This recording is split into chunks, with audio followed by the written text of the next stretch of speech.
ও হা তো গাড়ি রহা কাটবি আর কি এই গাড়ি রহা বাবা বাস স্ট্যান্ড বলে ভাবি আসলো এই তো বাস স্ট্যান্ড গাড়ি রহা ও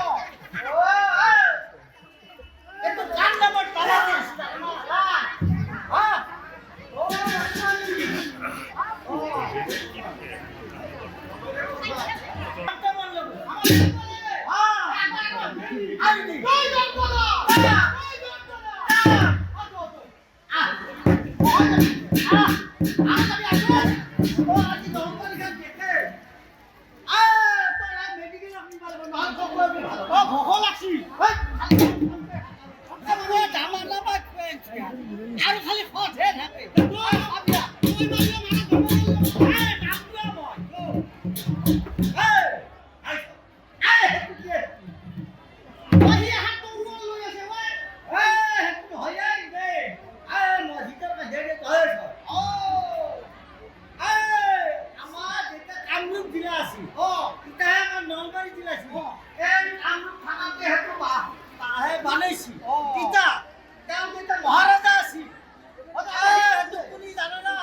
আমাৰ ঢুলীয়া আমাৰ কামৰূপীয়া সংস্কৃতি আৰু কামৰূপৰ এই প্ৰায় নোহোৱা হৈ যাব ধৰা সংস্কৃতিটো আমাৰ কেইজনমান মানুহে ধৰি ৰাখিছে আৰু মই ব্যক্তিগতভাৱে তেখেতসকলৰ লগত যথেষ্ট ঘনিষ্ঠভাৱে থাকোঁ।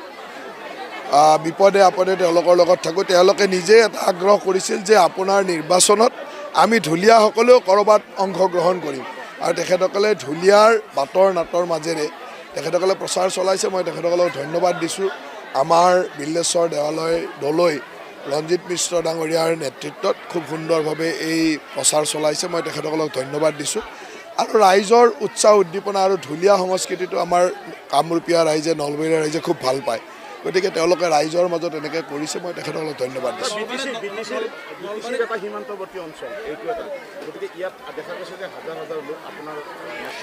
ইয়াতে এই অঞ্চলটো এনেকুৱা যে আমাৰ BTC আৰু নলবাৰী জিলাৰ সীমান্তৱৰ্তী। এই অঞ্চলৰ কিছু অংশ আগতে মানে বেলেগ সমষ্টিত আছিলে, বৰমা সমষ্টিত আছিলে। সেইখিনি বৰমাৰ পৰা এইবাৰ নতুনকৈ আমাৰ অঞ্চললৈ আহিছে। গতিকে তেওঁলোকৰ এটা বেলেগ উৎসাহ যে নতুন সমষ্টি এটাত আহিছোঁ। মোক আগৰ পৰা দূৰৰ পৰা দেখি থাকে বা বিধায়ক হিচাপে পোৱা নাছিল, এইবাৰ বিধায়ক হিচাপে পোৱাৰ এটা আগ্ৰহ তেখেতসকলে খুব উৎসাহেৰে লাগিছে আৰু এই অঞ্চলৰ ৰাইজ BTCৰ লগত খুব ঘনিষ্ঠতাৰে থাকে আৰু মই সেইকাৰণে যেহেতু BTC প্ৰশাসনৰ লগতো মোৰ এটা ভাল সম্পৰ্ক আছে, তেখেতসকল সেইটো কথালৈও যথেষ্ট উৎসাহী। এতিয়া দুয়োটা সমন্বয়ৰ মাজেৰে যে আমি কাম কৰিব পাৰোঁ সেই চেষ্টাটো আমাৰ থাকিব। ঢুলীয়াসকলে নিজে তেওঁলোকৰ মনৰ ভাৱটো ইয়াত দেখুৱাইছে। মই ঢুলীয়া এই মানে ঢুলীয়া সমাজখনক ধন্যবাদ দিম যে তেখেতসকলে নিজে নিজে ওলাই আহি এনেকুৱা এটা মোৰ কাৰণে প্ৰচাৰ কৰাৰ যিটো আগ্ৰহ দেখুৱাইছে সেইটো মই তেখেতসকলক মানে সেৱা জনাইছোঁ। কাৰণ সাধাৰণতে তেখেতসকলে অত্যন্ত কঠিন জীৱিকাৰে জীয়াই থকা মানুহ, কিন্তু তথাপিতো তেওঁলোকে নিজে মোৰ প্ৰতি থকা মৰম বা বহুদিন ধৰি তেওঁলোকৰ লগত থকা সম্পৰ্কৰ কাৰণে তেওঁলোক ওলাই আহি নিৰ্বাচনত তেওঁলোকেও কিবা এটা অংশ ল'ব এইটো কাৰণে ওলাই আহিছে। সেইকাৰণে তেখেতক মই ধন্যবাদ দিছোঁ। কংগ্ৰেছে যিটো এটা অপপ্ৰচাৰ চলালে মুখ্যমন্ত্ৰী বা তেওঁৰ পৰিয়ালৰ ওপৰত কি ক'ব ছাৰ, আপোনাৰ প্ৰতিক্ৰিয়া কি হ'ব ছাৰ? এইটো অত্যন্ত নিকৃষ্ট কাম, কাৰণ এটা ৰাষ্ট্ৰীয় দলে ইমান তলৰ পৰ্যায়লৈ যাব নাপায়। মানে AIৰে ফটোশ্বপ কৰি এই ধৰণৰ একেবাৰে নিম্ন পৰ্যায়ৰ কাম, যিটো কাম অসমীয়া সমাজ জীৱনক লজ্জিত কৰিছে।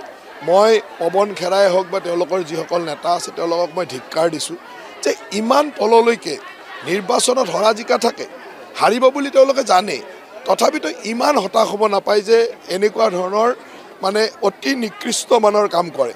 এই কামটোৱে অসমীয়া সমাজক লজ্জিত কৰিছে আৰু মই ভাবোঁ যে আৰক্ষী প্ৰশাসনে বা ব্যৱস্থাই খুব কঠোৰ হ'ব আৰু কঠোৰ হোৱা উচিত।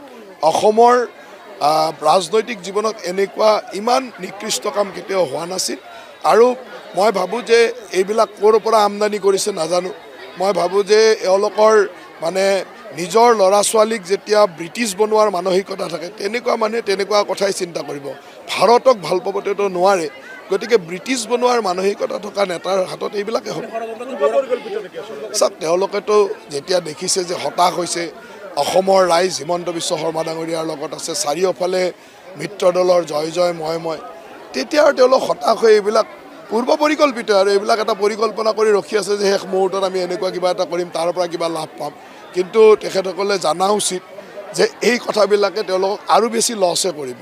গতিকে মই তেখেতসকলক এটাই ক'ম যে ইমান নিকৃষ্ট কামলৈ যাব নাপায়। 100% থাকিব, কাৰণ তেওঁ ৰাজ্যিক সভাপতি, তেওঁতো প্ৰেছমিটখনৰ কাষতে বহি আছে। পৱন খেৰাক ক'বহে দিছে কথাখিনিতো তেওঁ কাষত বহি আছে। গতিকে নিজৰ ল'ৰা ছোৱালীক যোনে বিদেশী বনোৱাৰ মানসিকতা থাকে, তেওঁৰ স্বদেশৰ প্ৰতি মৰম থাকিবই নোৱাৰে, ৰাষ্ট্ৰৰ প্ৰতি মৰম থাকিবই নোৱাৰে। গতিকে মই ভাবোঁ যে এইবিলাক হ'ল মানে এই ধৰণৰ অপসংস্কৃতি এটা, আৰু এই অপসংস্কৃতিত তেওঁলোকে বিশ্বাস কৰে আৰু তেওঁলোকক যোগ্য প্ৰত্যুত্তৰ অসমৰ ৰাইজে দিব। এইবাৰ মইতো ভাবোঁ যে ৰাষ্ট্ৰীয় গণতান্ত্ৰিক মৰ্চাই বিগত সকলো দিনৰ ৰেকৰ্ড ভংগ কৰি আসন পাব।